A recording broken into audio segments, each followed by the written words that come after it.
வாழ்க்கை நெறிமுறைகள் ஜெயிப்பதற்கும் தோற்பதற்கும் சாதிப்பதற்கும் இந்த வாழ்க்கை இல்லை, மகிழ்ச்சியாக வாழ்வதற்கே வாழ்க்கை.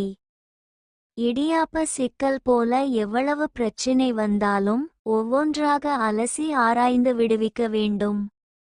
நீங்கள் வாழ்க்கையில் முன்னேற விரும்பினால் கோபம், விரக்தி, ஈகோ, சோகம், சோம்பலை தவிர்த்து விட வேண்டும். உற்சாகம், ஊக்கம், சுறுசுறுப்பு, உழைப்புதான் உயர்வு தரும். உணர்வு ரீதியாக வரும் பிரச்சனைகளை மிகுந்த நிதானத்துடன் கையாளுங்கள்.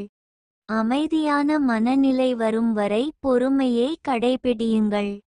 நாம் உண்மையான மனதுடன் இறைவனிடம் மனமுருகி வேண்டினால் நல்ல மாற்றங்கள் ஏற்படும். மனதில் நேர்மறை எண்ணங்கள் அதிகரிக்கும். எதிரி இல்லையென்றால் சண்டை இல்லை, சண்டை இல்லையென்றால் வெற்றி இல்லை, வெற்றி இல்லையென்றால் மகுடம் இல்லை. அனுபவம் என்பது ஒரு மனிதனுக்கு எப்படி ஏற்படுகிறது என்பது முக்கியமல்ல, அதைக் கொண்டு அவன் என்ன செய்கிறான் என்பதே முக்கியம்.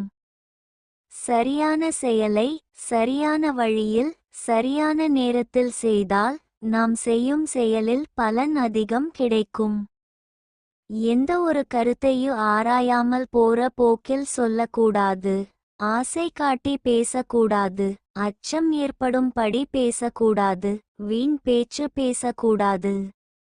மனதை அதன் போக்கில் செல்ல விடாமல் ஐம்புலன்களையும் அடக்கி தீய எண்ணம், தீய சொல், தீய செயல்களை நீக்கி நல்ல விஷயங்களில் கவனம் செலுத்தினால் வாழ்க்கை நம் வசமாகும். அறிவு, ஆற்றல், திறமை, கட்டுப்பாடு, ஒழுக்கம், நேர்மை, அறநெறி, இறை சிந்தனை உள்ளவர்கள் அவரவர்களின் மனநிலையில் வாழ்க்கையில் வெற்றி பெற்றவர்களாகவே இருப்பர். காலம் தக்க சமயத்தில் அவர்களுக்கு துணை நிற்கும்.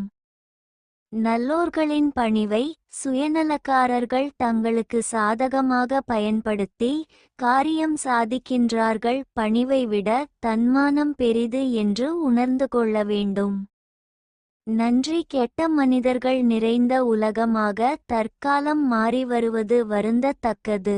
இதனாலேயே உதவி செய்ய நினைக்கும் நல்லவர்கள் கூட அமைதியாகி விடுகின்றனர். யாரையும் நம்பாமல் இருக்க வேண்டாம். துரோகத்துக்கு பயந்து நல்லவர்களை இழக்க நேரிடும். நாம் செய்ய வேண்டிய பணிகளை சிரத்தையுடன் செய்தால் எந்த பிரச்சினைகளும் ஏற்படாமல் பணி சிறப்புற அமையும்.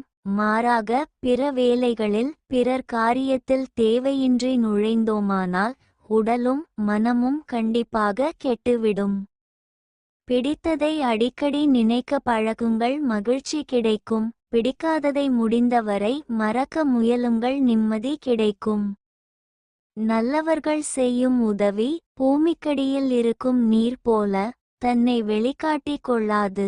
ஆனால் பூமியின் மேற்பரப்பில் பயிர்பச்சைகளை செழுமையாக வளரச் செய்யும். மனதில் புத்துணர்ச்சி உண்டாக்கும் நபர்களிடம் கூடுதல் நேரத்தை செலவிடுங்கள்.